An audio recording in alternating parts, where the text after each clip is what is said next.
People need dramatic examples to shake them out of apathy, and I can't do that as Bruce Wayne. As a man, I'm flesh and blood. I can be ignored. I can be destroyed. But as a symbol, I can be incorruptible. I can be everlasting.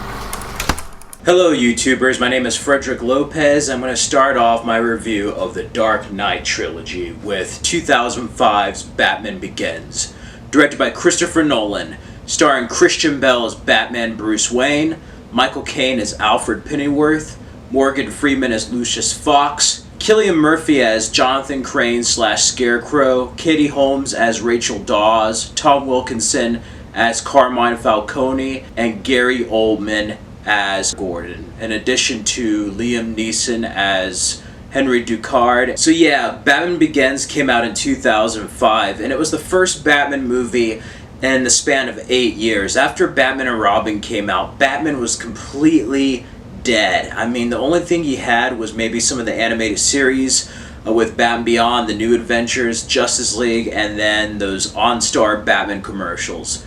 Other than that, the merchandise, just everything was just dead unless you read the comics.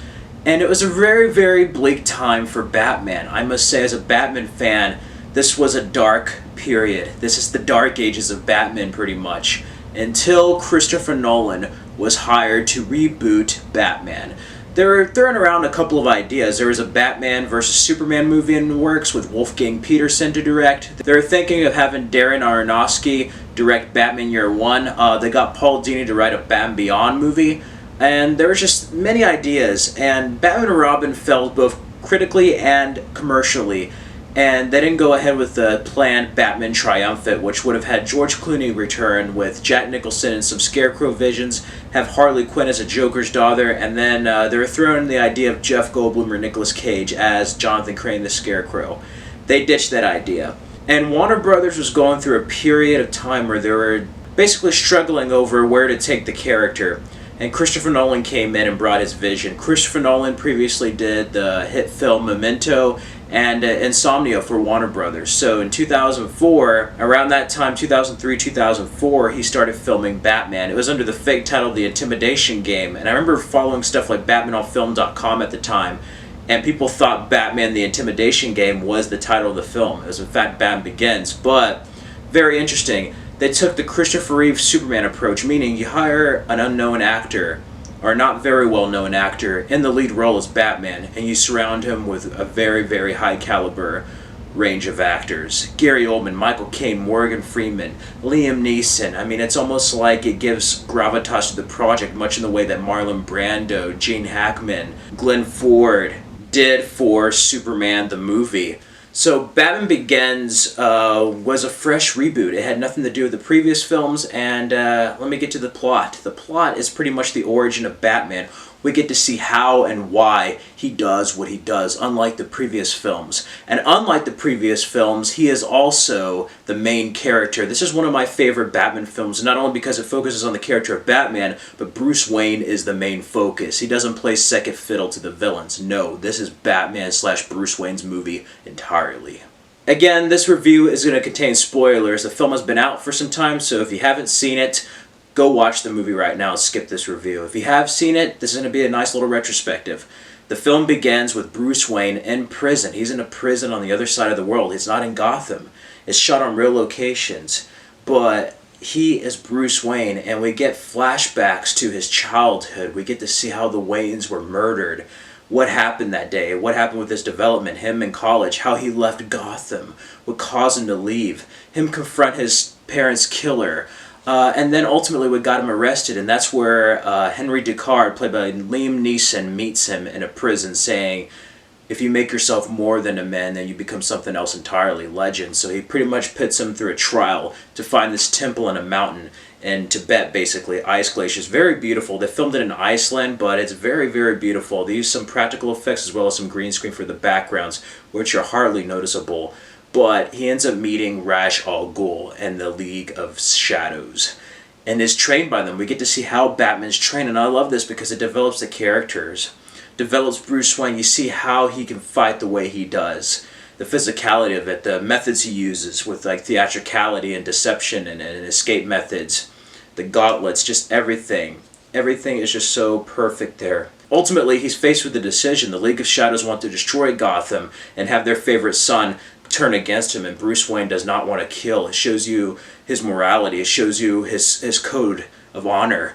And he pretty much turns against the League of Shadows, saves Henry Deckard, and goes back to Gotham. And that is the genius of this film. We get to see the origin of Batman in one half, and then in the second half we get to see him be Batman. So it's him coming up with the guise of the bat suit. And he talks to Rachel Dawes, who is a friend, played by Katie Holmes in this. And originally they were going to have Harvey Dent in the movie, but they already had too many characters, so they ditched that, which I'm glad, because everything that is here is needed, doesn't feel too overstuffed. It feels like just the right amount. Then from that, he gets the bat suit, and he goes after the mob. He goes after Carmine Falcone, played by Tom Wilkinson, has that great scene. He ends up teaming up with Sergeant Gordon. He's not lieutenant, he's not commissioner, so it has a very Batman Year One vibe. And there's many influences from The Man Who Fell, Batman Year One, and a little bit of The Dark Knight Returns as well in this film, but I just love it. I love that part where Falcone's just like, "What the hell are you?" And he like crashes like, "I'm Batman." Then headbutts him. That's just so epic. Everything about that scene is just perfect. One con with the film, while I'm on the subject, the fight scenes in this are filmed very shaky cam and aren't filmed very well. It's very kind of abrupt and just, it's hard to tell what's going on. That's my only con against this film, is that the fight scenes aren't filmed as well as they are in The Dark Knight or The Dark Knight Rises. Anyway, from then we're introduced to Jonathan Crane, the Scarecrow, who is up to something. There's somebody he's working with that's poisoning the Gotham water. And Batman has to figure it out. He faces fear itself, and that's one thing I love about this film, is that it has a theme of fear, not only with the villain, but the hero and Bruce Wayne, and overall, what does fear do to a person, what does fear make, and how to overcome it. So, he fights Scarecrow, he gets infected by his toxin, Morgan Freeman's in it, you get to see the Batmobile, and ultimately he saves Rachel. There's a great Batmobile chase that beat that '89 Batmobile chase, which I thought was the best at the time. And Dark Knight beat Bat Begins, but he goes to the party, and it's great because he really doesn't want to be a Wayne. It's a very different Bruce Wayne. And Alfred's like, "You have a responsibility." He's like, "I don't care about my name." And he's like, "That's the only thing that's left of your father." Plus, I love what he says to the people to make him leave. Ultimately, there's a homage to Ra's al Ghul being younger. It's not Ken Watanabe, no. It is in fact Liam Neeson as Ra's al Ghul. No Lazarus Pit, but just cheap parlor tricks to conceal his true identity. So he wants revenge after Bruce Wayne, and he wants to destroy Gotham. So we find out that Henry Deckard is a fake name, that in fact Liam Neeson is the real Ra's al Ghul. So the plot thickens, and I love it because in the other ones you always have villains team up, and it's very kind of Saturday morning cartoon-like. And this one, they're working together, but they have enough time to shine in their own right. It doesn't feel forced, it doesn't feel like a cartoon. It feels very real.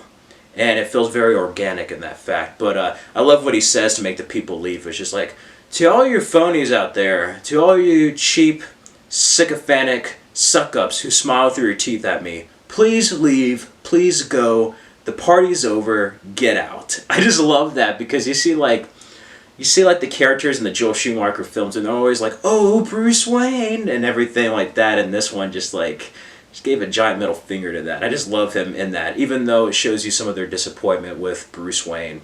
The Wayne Manor burns, and he feels like he fell, and there's a great example with Alfred. It's like, why do we fall? So we can learn to pick ourselves up. Gets back in the Batsuit, and it pretty much involves him going after Scarecrow and Ra's al Ghul and saving Gotham, and I love it. There's a scene where he saves Rachel, and we also get some other comic book characters in here. You have a short cameo from Mr. Zsasz, who is a villain from the comics. I just love that, and then when he saves Rachel and the kid, and he's like, "You could die out there. Please let me know who you are." And he turns around, there's this thing she said to him earlier in the movie, where he says he's changed. It's like, it's not about who you are underneath, it's what you do that defines you. So he repeats it to her, where she's like, "It's not who I am underneath, but what I do that defines me." And she's like, "Bruce," flies off. Great. Love the train fight. A lot of set design here. It wasn't all open in Chicago like the later on movies. And it had a sort of Gotham feel to it. I like the sequels. I love how grounded they are, but this one had that Gotham City feel just right. And I miss it. I wish I saw more of it in the other films. This one felt the most Batman-like, especially with the Narrows and everything, and just the aesthetic of it.